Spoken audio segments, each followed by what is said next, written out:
This episode of The Reality Check is brought to you by HelloFresh. Forget takeout. HelloFresh delivers all the ingredients for delicious, healthy meals anyone can prepare at home in less than 30 minutes. And HelloFresh is giving our Canadian checkers 50% off their first order. Go to hellofresh.ca and use promo code REALITY50 to get 50% off your first order. That's hellofresh.ca, promo code REALITY50. This is your reality check.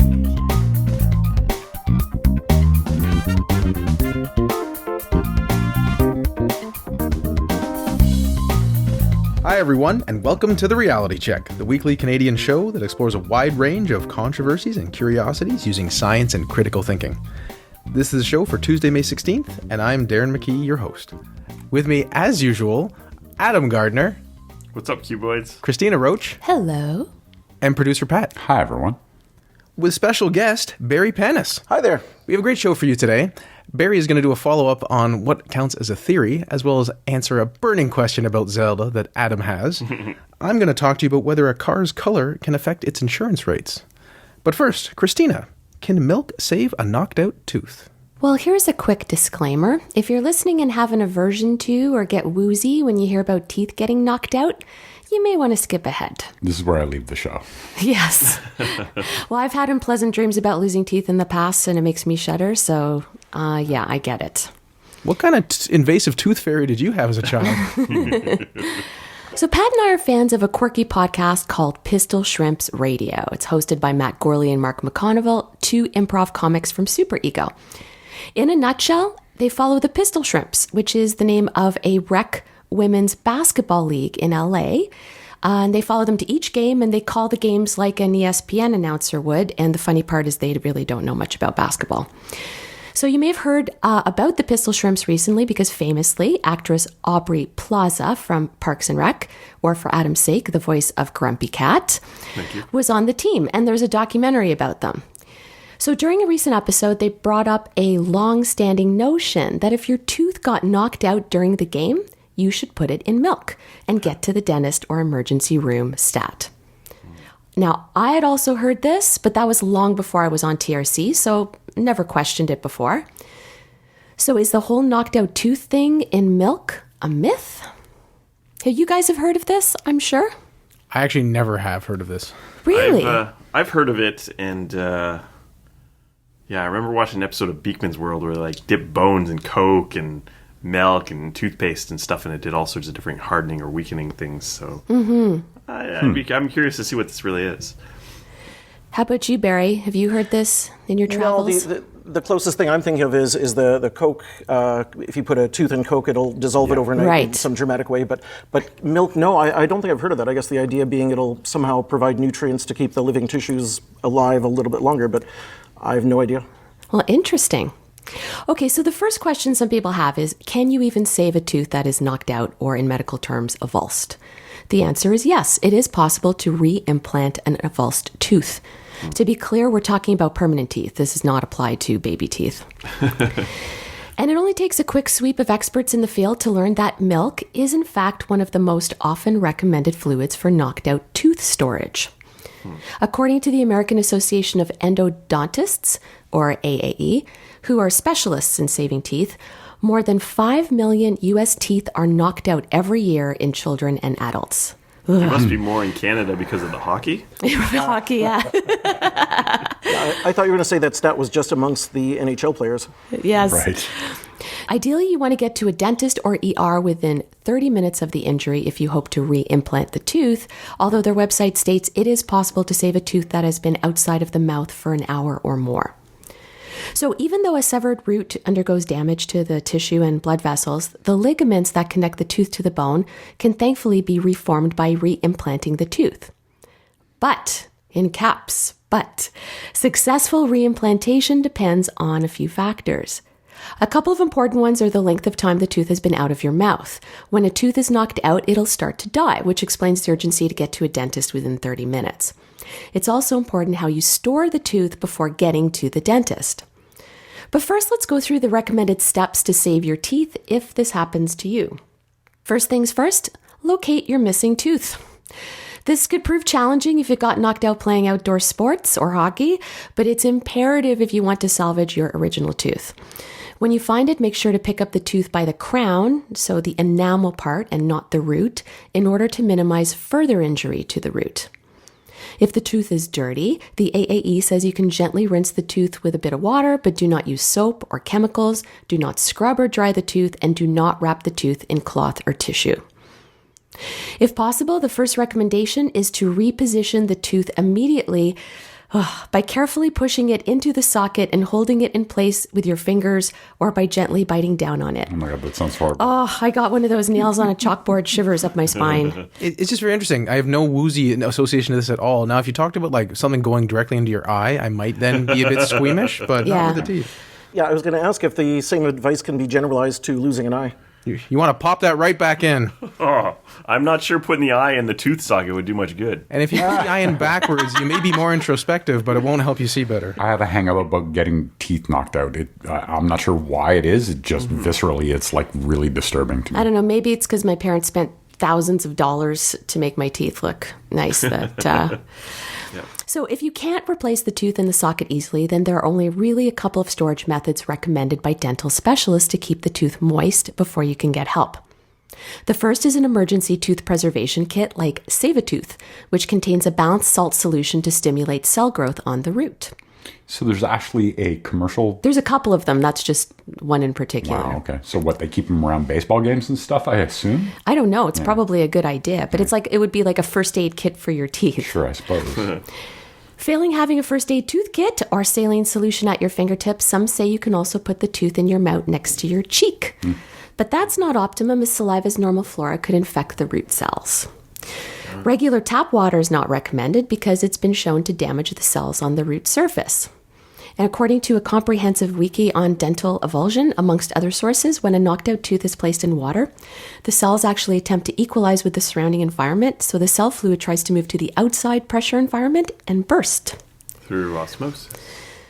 An old myth suggests putting the tooth in water with table salt, which is also something I remember hearing when I was a kid, but that would also damage the knocked out teeth. Oh. So this is where milk comes in. I came across an article in PubMed titled Storage Media for Avulsed Teeth, a Literature Review.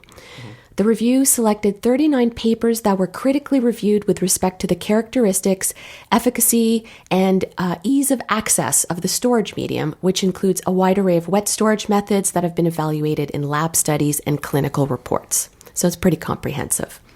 Here's an excerpt from the abstract. Apart from solutions designed specifically for storage and culture purposes, regular pasteurized whole milk is the most frequently recommended and with the best prognosis among other solutions that are likely to be available at the scene of an accident, such as water, saline, or saliva. Its advantages include its high availability, ready accessibility, physiologically compatible pH and osmolality, which is fluid pressure, with the root surface adhered PDL cells, presence of nutrients, and growth factors. Now, would the fact that it's pasteurized matter because of bacteria or something like that? One would think. That I couldn't say that for sure, Adam, but whole milk is a thing, and I'll get into that a little bit. So there's not yet a single solution that fulfills all these requirements to be considered the ideal medium for temporary storage of avulsed teeth, and they suggest that the research in this field should carry on. So, for the record, skim milk, condensed milk, or other milk alternatives like soy milk are not recommended as they don't have the correct pH or fluid balance. Oh, even 2% wouldn't do it. I'm picturing the amusing study where they have the 2%, they have the half and half, they have the whole milk, the cream, the 10%, the whole skim milk. Yeah. Also, a plastic container like Tupperware with a lid is preferable to store the tooth in whole milk, not glass or plastic baggies. Now, if milk isn't available, saliva is apparently better than nothing. So, as I mentioned earlier, you can place the tooth inside your mouth next to your cheek. You had to say it twice so that I would just cringe twice. Depending on the damage, a successfully reimplanted tooth can heal in about 3 to 4 weeks and be fully repaired within a couple of months. Again, that's depending on the damage. So, Matt and Mark, make sure to keep some whole milk nearby during those pistol shrimp games, just in case.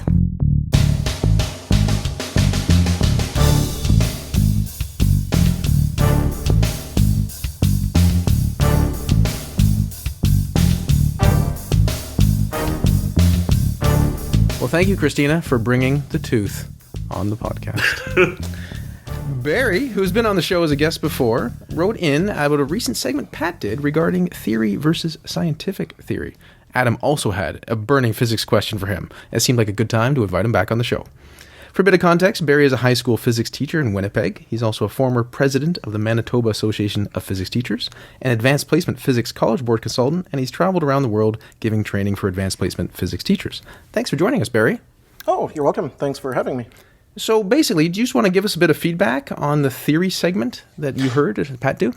Sure. So the gist of the segment, for anybody who missed it, was that it's a response to the common complaint that people will sometimes use against the idea of a theory, that it's just a theory in the sense of a hunch or a guess, and it really shouldn't be counted as being anything worthwhile, better than a guess. So the reason that I wanted to add a bit of clarification to this is because the segment gave the hint that a theory was a guarantee, if you will, a kind of a stamp of approval from the scientific community, just in the fact that it is referred to as a theory. And I just wanted to call out that that's not necessarily the case. So I thought I'd start by clarifying what exactly a theory is. The way I like to describe it is that a theory is an idea or a set of ideas that provide a framework for a scientific body of knowledge, as well as insight that allows for testable predictions and explanations to be made. So based on that description of a theory, you can see how something like the kinetic molecular theory, or KMT for short, is indeed a theory, as it provides a framework. Specifically, the KMT is that basically proposes that matter is composed of atoms, which are always moving around, interacting with each other in all kinds of ways. This framework can be used to develop testable predictions and explanations. So for example, Einstein used KMT to explain a phenomenon that had been observed but not previously understood. Brownian motion, which is the continuous random jiggling around of very small particles suspended in a fluid such as water. Now, this mysterious motion is named after Robert Brown, a botanist who noticed that microscopic particles in water jostled around for no apparent reason.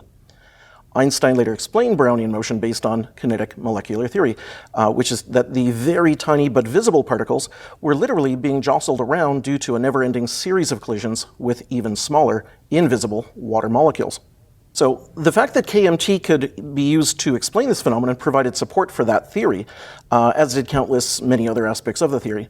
And for those reasons, KMT is a well-established and accepted theory. So that's kind of your gold standard, if you will. But consider phlogiston theory, which proposed that combustible materials contained a distinct elemental substance called phlogiston, which was released when burned. Phlogiston theory was proposed in the 1600s, and it very much fits the description of being a scientific theory. Having said that, this theory has been rejected in favor of kinetic molecular theory, but it's still a theory, though one that has been discredited and all but lost to history. Now, a more modern example would be string theory, which proposes that at the most fundamental level, the universe consists of vibrating strands of energy, which are referred to as strings, and these strings vibrate in very specific ways to take on identities of what we conventionally call things like particles. And according to this theory, an electron is a vibrating string in a certain way, while a quark is a string vibrating in a different way. And while it's a very intriguing scientific theory, the verdict is still out on whether or not it's of any good. It hasn't reached the point of being testable yet. Is that also true for pretty much every other quantum theory as well? Well, you know what, really, it's true of any theory of any kind. I think one of the hallmarks of science is that we will concede that we are really never 100% certain of the truth with a capital T, if you will.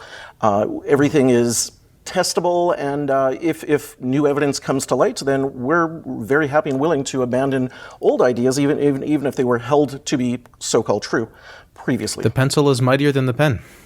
Absolutely. So to summarize, theory does not equate to being correct or accepted. There are good theories that are supported by mountains of evidence and are generally accepted by the scientific community, but there are also theories that have little to no evidence supporting them, and there are also theories that have been rejected outright due to evidence refuting them. No, that's a good point, Barry. And so if we look back to the segment I tried to make the distinction between like a scientific theory and a conspiracy theory, and was trying to get across the idea that something like gravity or evolution, those are well substantiated theories. But as you say, they could change on a dime if we had new evidence. And that's just the nature of science, Absolutely, right? yeah. So again, it is worth clarifying that we're not using the word theory in the same way that it's used kind of in day-to-day speech, in which it really is synonymous with a kind of a guess or hunch that typically you would not expect there to be much evidence for. So in science, a well-grounded, well-established theory is one that does have a lot of evidence supporting it. But again, just to be clear, theory is not itself the stamp of approval. Thanks, Barry. I think those are some important nuances to keep in mind. And if you're curious to have your concepts muddied a bit further, you can go back to 399 where I covered science versus pseudoscience and how it's not that easy to draw that line either. But Adam had a burning question about physics and Zelda. Indeed. So I recently bought a Nintendo Switch because I just wanted to taste those cartridges for myself. And I got the new Zelda game, Zelda Breath of the Wild. In the game, you get an item called a Korok leaf. It's basically a giant leaf which Link uses to swing and create wind to push enemies away. One of the things that he can also do with the leaf is stand on a raft, swing it, and create wind to push the wind into a sail to propel the raft. Now, this kind of seemed ridiculous to me. It was hard for me to explain exactly why. I can come up with weird analogies like rowing on the water inside of a boat. But Barry, I think, as a physics expert, a physics teacher, you might be able to explain why this is nonsense in some better terms. Possibly, or confuse the issue further. So sure, I'll take a shot at this. Okay, so this is one of those cases in which it is entirely possible that a little knowledge can really be a detriment here. Because it would seem to me that people who have no background in physics at all would probably look at that and say, sure, that would work. You've got wind blowing into the sail, that'll push the sail just fine and the boat should go. It should work. I would imagine some people thinking. I'm currently thinking it, actually. Great. I can then imagine some people with a little bit of a physics background, maybe an awareness of, for example, Newton's third law, in which they're going to convince themselves that, well, wait a minute, it's going to somehow cancel each other out and there'll be no net effect. It's just not going to work. That was my thought.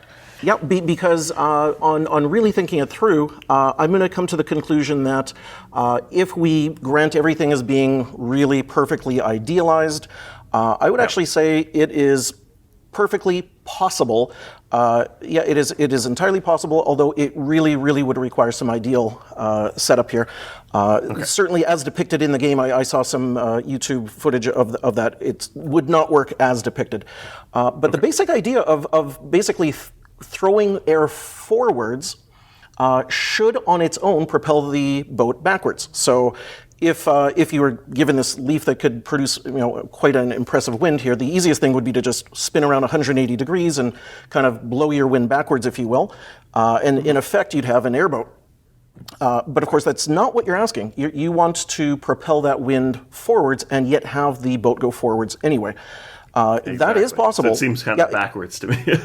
Sure, it is. It does seem that way, but it is possible. All that would be required is for the sail to be designed in such a way that the wind that actually hits the sail is directed backwards, in effect faster than the air was standing around ambiently before you blew it around. So it kind of funnels the air back towards the back of that raft. Exactly. Yeah, this is probably best thought of in terms of conservation of momentum. If we just imagine, for example, the air was perfectly calm, not moving before you did this, the boat was stationary, everything was stationary, there'd be no momentum really anywhere. If you're fanning the air that then went to the sail that then redirected it backwards, if you could have that air have a net motion backwards, then that boat should gain forwards momentum. Now, this isn't entirely theoretical. In fact, the closest analogy that I could think of was in a commercial jet. They use what's called reverse thrust immediately after landing to slow the plane down, or to slow the jet down as one of the things that slow it down. So literally, you have a jet that is taking air from the front of the jet. In normal operation, it's throwing that air backwards. That's what would usually propel the jet forwards, this thrust force. But for reverse thrust, basically you get some flaps that open up, and that air is literally reflected forwards ahead of the plane. And that actually pushes the plane backwards. So if you imagine turning your body 180 degrees around and facing the back of the jet during this reverse thrust, you would, in effect, have this situation that we're describing.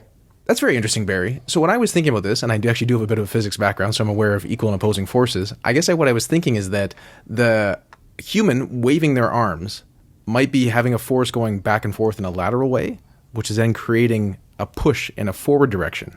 So there is a distribution of forces, but it's not getting balanced out, which is why there might be forward movement. Well, yeah, it's like basically it comes down to Newton's third law, which is one of the most fascinating laws in my opinion, and it's also one of the ones that I always get kind of leery about when people start talking about it, because I really hate the way most people talk about it. And just as a quick check on that, if I were to ask you to complete the kind of the phrase, if you will, if I start with "for every action" and I hand it off to you. Equal and opposite reaction. Yeah, I hate that with a passion. It drives me nuts. Now, in all honesty, I'm going to have to confess here, I don't really propose to represent the entire physics community here, because obviously that phrasing is in a lot of textbooks and a lot of teachers will use it. But I really, really hate it. I think it's misguided or maybe even misleading. When people talk about actions and reactions, quite often they're mistakenly thinking about two things that happen one after the next. First something happens, an action, and then sometime later something else happens, a reaction. That is not at all Newton's third law. Newton's third law is maybe better described as being the outcome of one singular interaction. So for every interaction, there's two halves. And those two halves consist of basically two objects or two parts of an object pushing on each other symmetrically, equal size forces in opposite direction. So if you have a fuzzy understanding of Newton's third law, you might convince yourself that the boat being propelled by the leaf is impossible, because you might fool yourself into thinking there is a, quote, action of the leaf pushing the air, and that should propel the boat backwards. And then there's an equal and opposite, you might fool yourself to believe, reaction of the air hitting the sail. And if they're equal and opposite, that would have to cancel out. That's not a good way to think of it, though, because really there's two separate interactions. The first interaction is the leaf pushes the air forwards. Okay, that's interaction number one. So in that interaction, fine. If the leaf pushes the air forwards, the air pushes the leaf backwards just as hard. Interaction number one. Interaction number two is when the air hits the sail will exert a force on the air exerts a force on the sail, and those two forces will be equal to one another, but those two separate interactions need not be the same as each other. It's entirely possible and fine for the air hitting the sail to exert a larger force on it than the leaf originally pushed on the wind or the air to get it going. I'm really glad I didn't tackle this segment on my own, because then I would have gotten an email from you just clarifying a bunch of stuff. That's kind of fascinating, and now I just want to build a massive raft and do this. Obviously, the raft in Zelda has a sail that's full of holes, and it's not totally perfect shaped and sized, but you made me think about it in a totally different way, and that's kind of cool. I did locate a YouTube video of somebody who actually did it on a small scale. They put an electric fan on a little cart. The sail was in effect a kind of a dish-shaped object, and it was shaped in such a way to do what I described. The air would go into it and then kind of be redirected backwards to provide that net forward force to propel the cart forward. But at the end of the day, wouldn't it just be easier to point that fan or point that leaf towards the back of the boat with no sail? Absolutely, yes. This is the very reason that an airboat works on that principle. It's just a big fan. Yeah. The fan is pushing the air backwards directly. There's no need for a sail of any kind. And if you want to see that video, you can find it in the show notes for this episode at trcpodcast.com. Great website.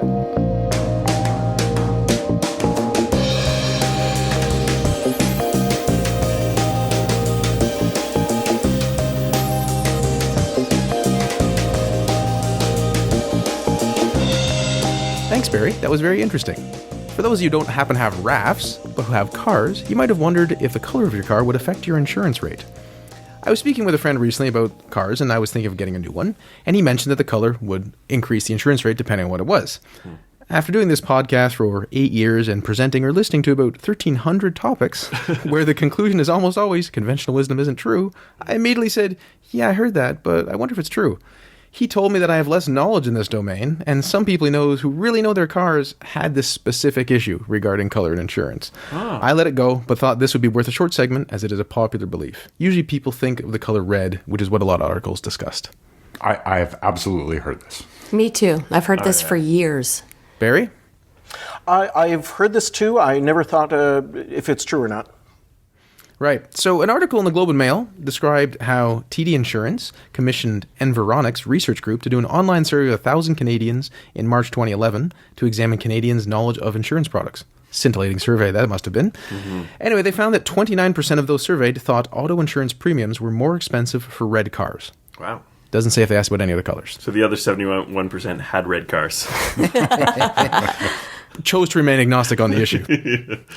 Does color actually matter, though? No, it doesn't. As an article on esurance.com said, the factors that do determine your insurance premium include the year, make, model, body style, and the age of your vehicle, as well as your driving record, how often you drive your car, and the drivers listed on the policy. That said, I did find some studies cited on various web pages, of which I can't be certain of the rigor, that indicated red cars tend to get slightly more speeding tickets than other cars, and red cars tend to cost more than when just looking at the color. Of course, that first finding could be a selection effect, who actually uses red cars, and the second one, well, if you don't balance by the make of the vehicle and every other factor, just looking at color may not be indicative of what it means. Esurance said that, to date, no conclusive study has been done in the United States to prove or disprove any suppositions about car color and its effect on safety.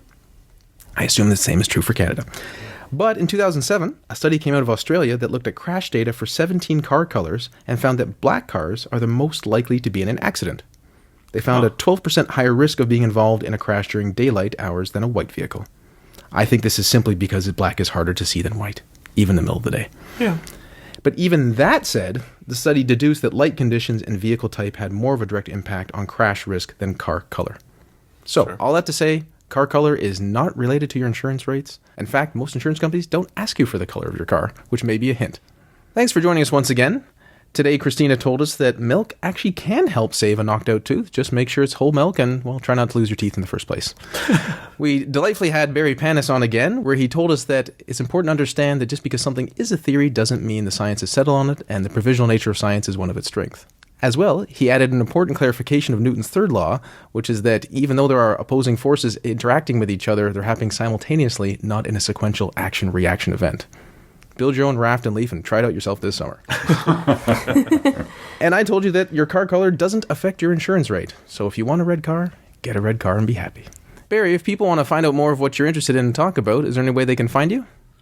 Well, sure. I've recently started a YouTube channel. It's called the Physics Dojo. On it, I plan to post videos clarifying physics questions, kind of like we looked at today. Excellent. Cool. Until next time, think better to act better. Peace out, cuboids. Stay classy, not smartassy. Thanks for being here, Barry. Oh, thanks for having me. For show notes or to discuss this episode, visit our Facebook page and website at trcpodcast.com. For general inquiries or to send a topic or parody suggestion, email info@trcpodcast.com. Help support the show by leaving a review on iTunes and liking us on Facebook. Follow us on Twitter at TRC_podcast.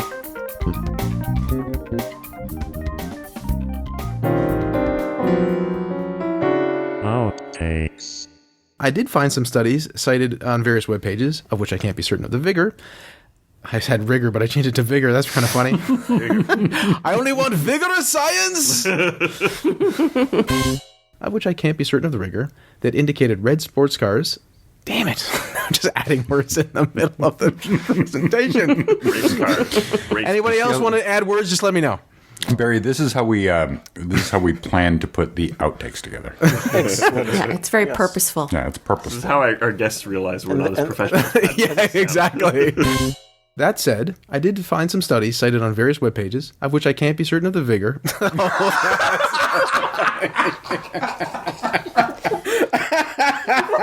Oh, boy.